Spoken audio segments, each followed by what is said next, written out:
अस्सलाम वालेकुम फ्रेंड्स, कैसे हैं आप। उम्मीद है आप सब खैरियत से होंगे और आप सबको मैं वेलकम करता हूं अपने यूट्यूब चैनल पर। जैसा कि आप लोग जानते हैं कि लास्ट लेक्चर में हमने बात की थी सीएसएस विड्थ एंड हाइट के बारे में। आई होप कि आपको कोई कंफ्यूजन नहीं होगी इस टॉपिक से रिलेटेड। और आज का जो हमारा टॉपिक होगा वो होगा सीएसएस बॉक्स मॉडल से रिलेटेड। सीएसएस बॉक्स मॉडल क्या होता है, कैसे वर्क करता है, इसके ऊपर बात करेंगे डिटेल में। तो बगैर टाइम वेस्ट किए हम अपने लेक्चर को स्टार्ट करते हैं।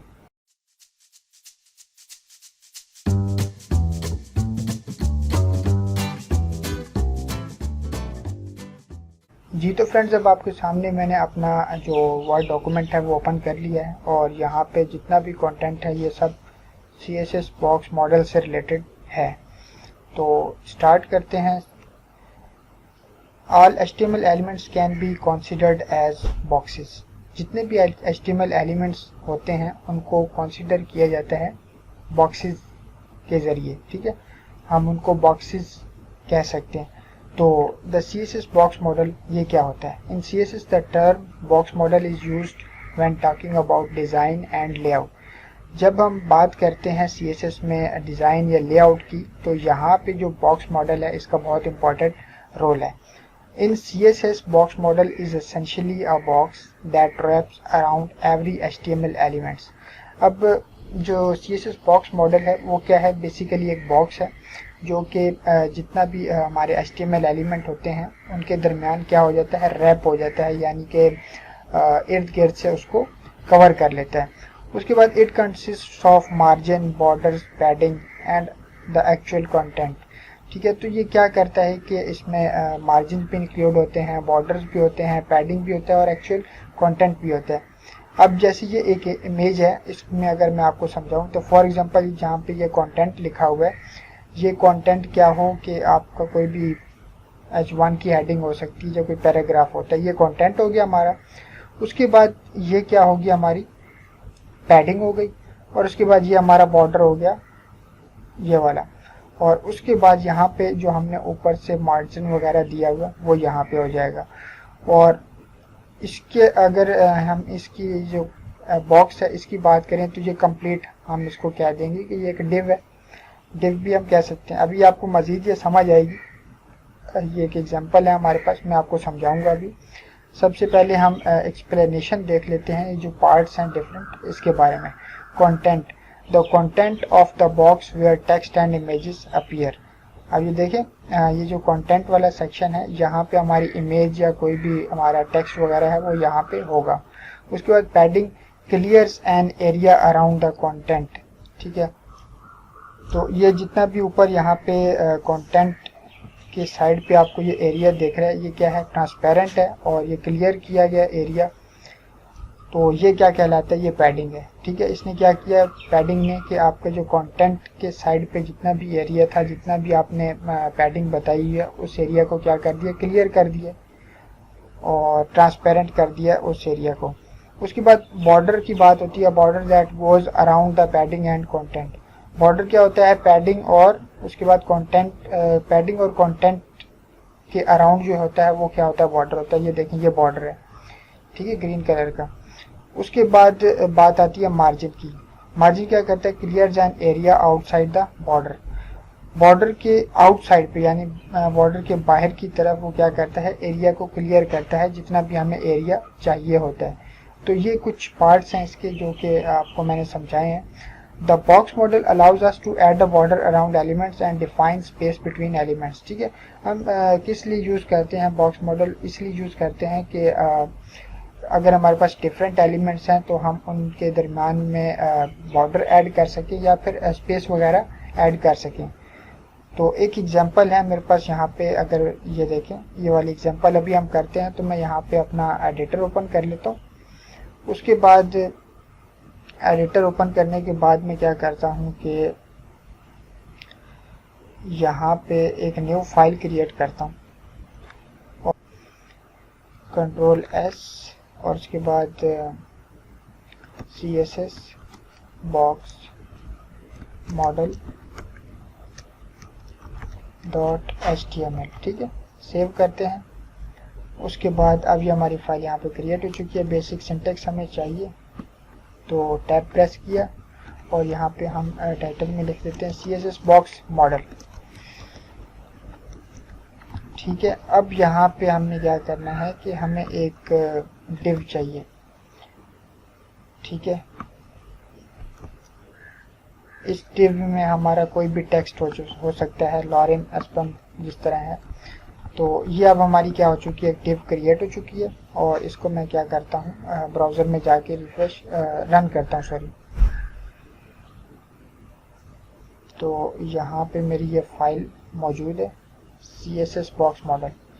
इसको मैंने जब रन किया तो कुछ इस तरह से मुझे शो हो रही है। तो अगर मैं इसको जूम करूँ तो ये कुछ इस तरह से। अब यहाँ पे मैंने अपनी जो CSS वगैरह है वो अप्लाई करनी है। तो मुझे यहाँ पे लिंक क्रिएट करना पड़ेगा, CSS बॉक्स मॉडल .css। ठीक है, इस नाम से हमें फाइल बनानी पड़ेगी एक और, जो कि होगी हमारी CSS के लिए। तो न्यू फाइल बनाते हैं, Ctrl+S, और यहाँ पे ये नाम पेस्ट कर देंगे। सेव करता हूँ तो ये हमारी फाइल यहाँ पे बन चुकी है। ठीक है, अब दोबारा से जाते हैं अपने डॉक्यूमेंट में, और यहाँ पे विड्थ हमने कितनी दी है, 300 पिक्सल्स। तो मैं इसी को कॉपी कर लेता हूँ, Ctrl+C, और यहाँ पे जाके मैं पेस्ट कर देता हूँ। पेस्ट करता हूँ और उसके बाद इसको ब्राउज़र में जाके रिफ्रेश करते हैं। तो ये देखें कुछ इस तरह से जो है ये बॉक्स हमारा एक क्रिएट हो चुका है। अब यहाँ पे वही चीज़ आपको मैं दोबारा से समझा देता हूँ कि हुआ क्या है। ये देखें जिस तरह ये है ना, ये आपको मैंने इमेज के बारे में बताया था। सबसे पहले तो इसको साइडों से क्या मिला हुआ है, मार्जिन मिला हुआ है। तो बिल्कुल हमें भी यहाँ पे मार्जिन मिला हुआ है साइड से। उसके बाद क्या हुआ कि यहाँ पे हमें बॉर्डर मिला हुआ है। तो बिल्कुल बॉर्डर हमें भी यहाँ पे मिला हुआ है। उसके बाद कंटेंट को पैडिंग मिली हुई है, पैडिंग भी हमें यहाँ पे मिली हुई है। और उसके बाद ये हमारा एक्चुअल जो कंटेंट है वो। अब ये हमने कितनी वैल्यूज़ दी हैं। विड्थ हमने 300 पिक्सल्स दी है, बॉर्डर हमने 15 पिक्सल्स दिया है, पैडिंग हमने 50 पिक्सल्स दी है, और मार्जिन हमने 20 पिक्सल्स दी है। तो ये क्या है, एक बेसिकली एक बॉक्स है। बॉक्स मॉडल इस तरह से वर्क करता है। उसके बाद अब यहाँ पे देखें तो मैंने आपको पहले भी पढ़ के बताया था कि यहाँ पे बात हो रही है कि the CSS box model is essentially a box that wraps around every HTML element. ठीक है, तो एक और चीज़ मैंने आपको बताई थी, अगर मैं आप लोगों को बताऊं तो वो ये है कि the box model allows us to add a border around elements and to define space between elements। ठीक है, तो different elements जो होते हैं हमारे पास, उनमें क्या करता है, स्पेस क्रिएट करने में हमें हेल्प मिलती है। तो यहाँ पे अगर मैं आपको समझाऊँ तो एक इमेज मैंने यहाँ पे क्या की हुई है, डाउनलोड करके रखी हुई है। डेस्कटॉप पे मेरा फोल्डर कहाँ है, वेबसाइट डेवलपमेंट, और यहाँ पे मौजूद होगा ये इमेज। ये इमेज मैंने डाउनलोड करके रखी है, डाउनलोड, और इसकी जो एक्सटेंशन है JFIF। ठीक है, तो इसको मैं ज़रा यहाँ पे यूज़ कर लेता हूँ। और डिव से पहले IMG, उसके बाद डाउनलोड .jfif। ठीक है, और इसकी जो विड्थ है वो मैं दे देता हूँ यहाँ पे 350 पिक्सल्स। ठीक है, सेव करता हूँ। और उसके बाद यहाँ पे जो हमने CSS में अप्लाई की हुई है, इस विड्थ को मैं यहाँ से रिमूव कर देता हूँ। यहाँ पे हमने विड्थ अप्लाई की है 300 पिक्सल्स। ठीक है, तो इसको भी मैं 350 पिक्सल्स फिलहाल करता हूँ ताकि मैं आपको समझा सकूँ कि एक्चुअली हो रहा क्या। ठीक है, सेव करके अब मैं क्या करता हूँ, रिफ्रेश करता हूँ। तो अब ये इमेज जो है वो आपको कुछ इस तरह से दिख रही है। तो यहाँ पे मैं क्या करता हूँ कि ज़रा मार्जिन वगैरह दे देता हूँ, जिस तरह से हमने यहाँ पे मार्जिन दिया हुआ है। तो IMG, और उसके बाद मार्जिन कितना दिया हुआ है, हमने 20 पिक्सल्स दिया हुआ है साइड से। तो मार्जिन अब 20 पिक्सल्स मिल जाएगा। रिफ्रेश करें तो ये देखिए हमें मार्जिन मिल चुका है। उसके बाद अब ये चीज़ आपको समझ में आ चुकी है। हुआ क्या है कि ये जो इमेज है इसकी विड्थ है 350 पिक्सल्स, और उसके बाद ये जो हमारा पूरा डिव है, इसकी जो साइज़ है वो काफ़ी बढ़ चुका है, जबकि होना इसको इतना चाहिए। तो हम CSS बॉक्स मॉडल में यही पढ़ रहे हैं कि किस तरह से हमने अपनी जो एलिमेंट्स हैं डिफरेंट, उनमें स्पेस क्रिएट करनी है या उनको एक लेआउट में या एक सीक्वेंस में किस तरह से रखना है। तो मैं ये चाह रहा हूँ कि ये जो मेरा डिव है ये इसके बिल्कुल एज इट इज़ इक्वल में आए। तो इसको इक्वल में करने के लिए हमें क्या करना पड़ेगा, यहाँ पे हमें बताया जा रहा है कि आपने विड्थ और हाइट सेट करनी है बिल्कुल अकॉर्डिंगली, जो आपकी जो डिव है जिसके अकॉर्डिंग आप करना चाह रहे हैं। जैसे हमारी ये जो इमेज है इसकी विड्थ है 350 पिक्सल्स, तो हमें इसी को मद्देनज़र रखते हुए सेम एज इट इज़ इतनी ही हमें ये नीचे वाली अपनी डिव चाहिए। तो यहाँ पे समझाया जा रहा है कि किस तरह से आप इसको कैलकुलेट वगैरह करके आप इसको कर सकते हैं। तो अब आपको पता है कि 350 पिक्सल्स हमारी जो इमेज है उसकी क्या है, विड्थ है। तो यहाँ पे हमें डिव को जो विड्थ देनी पड़ेगी वो 320 पिक्सल्स देनी पड़ेगी। तो मैं यहाँ पे क्या करता हूँ कि जो इसकी जो डिव की विड्थ है वो 320 पिक्सल्स कर देता हूँ। ठीक है, विड्थ कितनी हो गई है, 320 पिक्सल्स, ये देखें कम हो चुकी है। उसके बाद यहाँ पे हमें बोला जा रहा है कि पैडिंग जो है वो आप 10 पिक्सल्स दें। तो पैडिंग में क्या करता हूँ, यहाँ पे 10 पिक्सल्स दे देता हूँ और उसके बाद पैडिंग 10 पिक्सल्स। उसके बाद यहाँ पे बात की जा रही है 5 पिक्सल सॉलिड ग्रे, 5 पिक्सल जिसको कर देते हैं बॉर्डर को, और मार्जिन हम क्या रखते हैं 0। ठीक है, मार्जिन हमारा क्या हो, जो दोनों एलिमेंट्स हैं उसके दरमियान में ना हो बिल्कुल भी। ठीक है, तो अब मैं इसको सेव करके रिफ्रेश करता हूँ। तो अब आप ये देखें कि ये मार्जिन वगैरह यहाँ से ख़त्म हो चुका है और अब यहाँ से हमारा जो मार्जिन है वो बिल्कुल भी गायब हो चुका है। तो अब मैं ऊपर वाले जो मार्जिन है वो जो मैंने दिया है उसको मैं रिमूव कर देता हूँ ताकि हम आसानी से समझ सकें।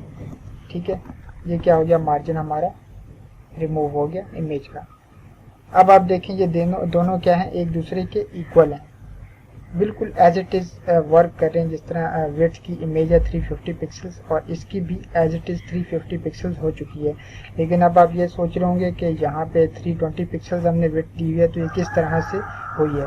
तो इसको कैलकुलेशन का तरीका यहाँ पे बताया गया कि 320 पिक्सल्स आपकी विड्थ है और उसमें हम ऐड करेंगे लेफ़्ट और राइट पैडिंग। पैडिंग हमने यहाँ पे कितनी दी हुई है, 5। तो 5 और 5 कितने हो गए, 10। 320 प्लस 10 कितने हो गए, 330। ठीक है, सॉरी हमने पैडिंग 10 दी हुई है तो ये कितनी होगी, 320 प्लस 10 प्लस 10 20 और 320 और प्लस 20 340 हो गया। ठीक है, और उसके बाद बॉर्डर को हमने यहाँ पे हमें बताया गया कि बॉर्डर को भी आपने क्या करना है, कैलकुलेट करना है लेफ़्ट और राइट बॉर्डर को।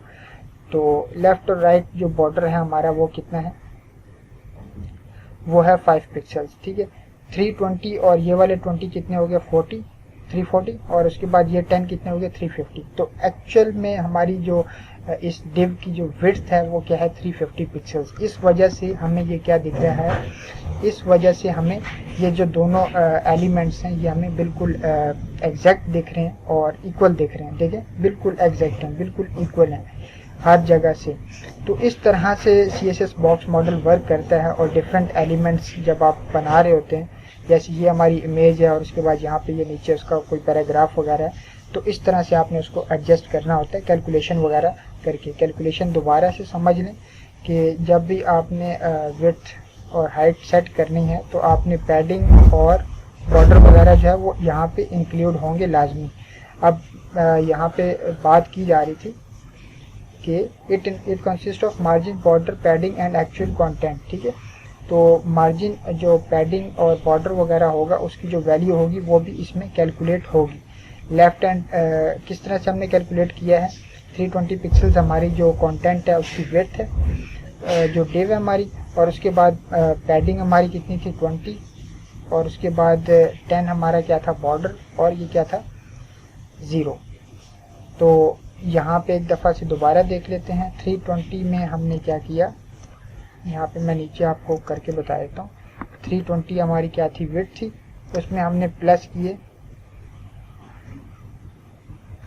उसमें हमने प्लस किए ये 5 और 5 10, यानी कि लेफ़्ट और राइट जो हमारे बॉर्डर हैं वो, तो ये 10 हो गया। उसके बाद हमने इसमें प्लस किए 10 और 10 20, यानी कि लेफ़्ट एंड राइट जो पैडिंग है वो, तो 320 और 20 इज इक्वल टू ये पूरा क्या हो गया 350 पिक्सल्स। ठीक है, तो इस तरह से ये आपको डिस्प्ले हो रहा है और बिल्कुल एग्जैक्ट जिस तरह से आप चाह रहे थे उस तरह से ये हमें डिस्प्ले हो रहा है।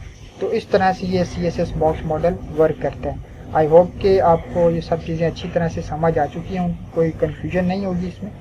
और आज का लेक्चर इतना ही है।